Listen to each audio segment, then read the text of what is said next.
Hi, Mrs. Mastronardi here. We're going to work with Microsoft Paint today again, and we're going to be looking at the Shape tool and also the Fill tool, which will help you complete your new assignment.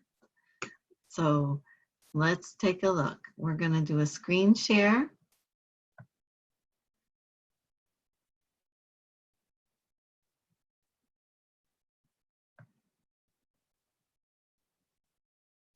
Okay.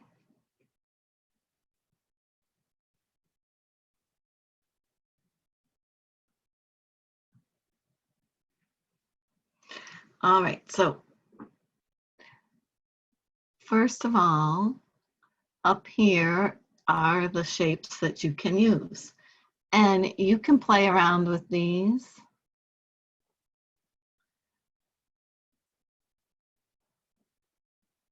And check out the shapes that you are able to make. If you don't like something that you've made, remember the back arrow takes it away. I'm going to keep it simple today. I'm going to work with the rectangle. Your assignment is to create a balanced composition using one shape, and everywhere that the shape overlaps, you are supposed to change the color. So we're going to start by making some rectangles on the page. And for my purpose, I'm okay with the black outline. But if you wanted to change the color of your outline, remember you can also come up here and whatever is highlighted will change. So if I touch the black, it's going to go back to black. All right, I'm just going to start placing rectangles around my paper, my drawing surface. And you don't want to leave any corner of your composition alone. So if I were to say, am I finished? We have a huge empty negative space down here. Positive space is the space that you draw in, and you're going to be filling. The negative space is the space around the rectangles that, or whatever shape you choose, that just kind of happens. And artists have to think about both areas. You want to have interesting negative space, but you don't want to leave any lonely, empty, positive space either. So let's see. We're going to work in the corners.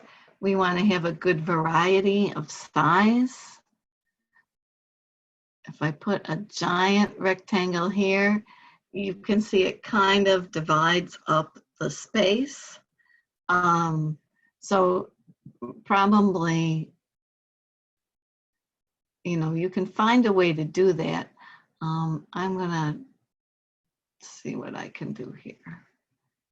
Your rectangles, my rectangles, I should say, can be horizontal or vertical.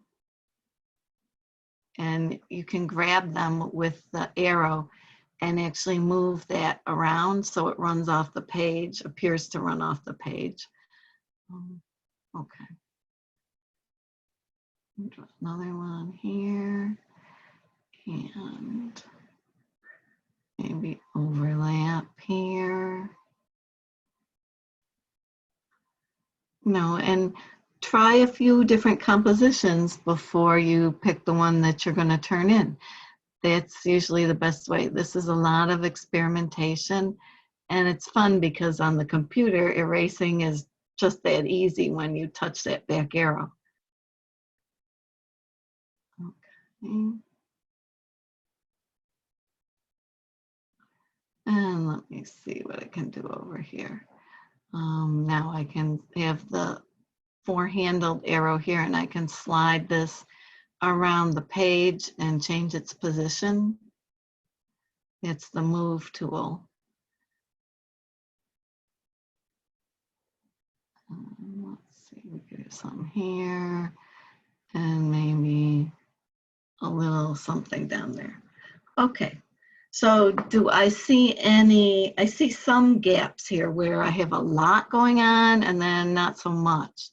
So, maybe I want to put a few little ones randomly in some of those spaces. Okay, but, again, that is kind of up to you as you go along designing this. Okay. Maybe I like this a little better.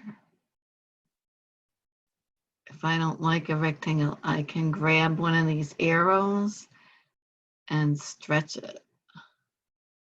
Change the shape a little bit. Okay.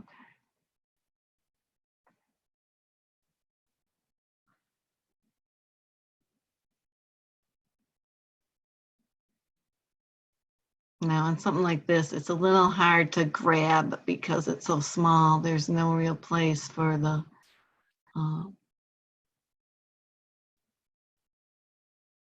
arrows to pop up to make that move tool happen. So if I don't like that one, I may have to delete it and start over. Okay. All right, so there's my composition. If I'm not sure, but I do like it, I can save it. So I'm going to go up here to File, Save, and save it as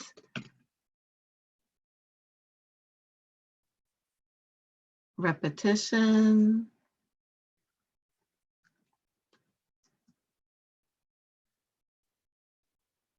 And let's say fill. And then I'm going to give it my grade. So G, let's say I'm in 4th grade, Miss Negron. So I'm going to put my teacher's first initial. And then you're going to put your name first and last. And you do this so that you remember what you named it. And you can find it again on your computer. Down here, I'm going to change PNG to a JPEG and save. That way I have my original drawing, and if I mess something up, I can always open this one up again. So my next drawing, I'm going to save as to create a new copy. We'll get to that in a minute. All right, now I can begin to fill. So I'm going to select the paint bucket. And if you remember, the colors are over here. So I'm going to take the paint bucket and just start spreading out my colors. And we're talking about balance here. So you want to think about every corner of your paper and not leave any corner alone, let's say. All right, so I'm going to do warm colors here. This one.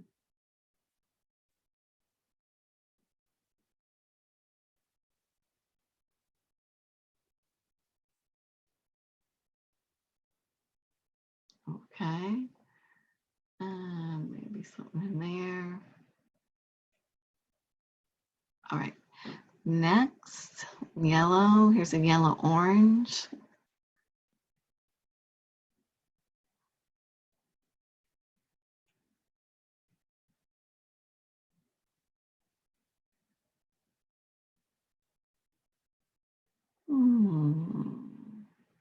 Up there. Okay. And we're going to try to do this. Don't use every color in the palette. Like pick between 3 to 5 colors and try to complete the drawing within 5 colors at the most. And here's a lighter yellow and a pale yellow. So let's see what this hot, bright yellow looks like. Maybe I can do this in 4 colors.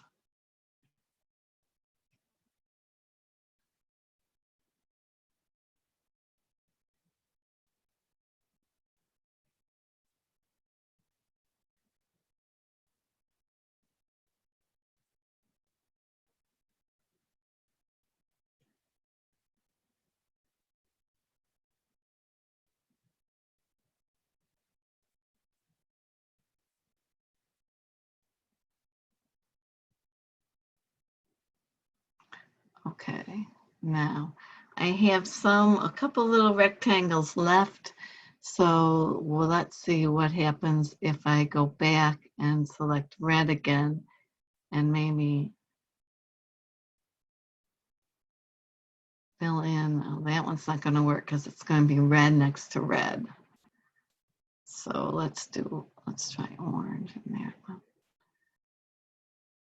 Okay, and maybe over here, there's one that could have been red. Okay, so now there it is, just that easy. Something I haven't tried yet, so if we want to be brave, because I think I can undo, what if I took this negative space, the empty leftover space, and turned that into a color? So I'm gonna pick light blue and let's see what happens. Whoa, there you go, all set.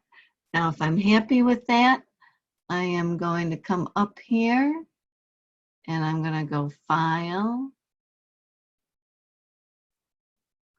Save As, and I'm going to call this one Color. So Repetition, Fill, and I'm going to click in here. You could give it a number like number 2 or number 3, depending on how many you make. I'm just going to say Color. Space, okay, and save it as. That way I keep my original black outline and now I have my colored work. Whoops, and here is a little space where my rectangles completely blocked the paint bucket. So can still come back here and I still have blue selected. I'm gonna fill that space and then this time remember to go up and save. And that way I have my whole picture filled in. All right, enjoy and have fun. I can't wait to see what you do with this tool.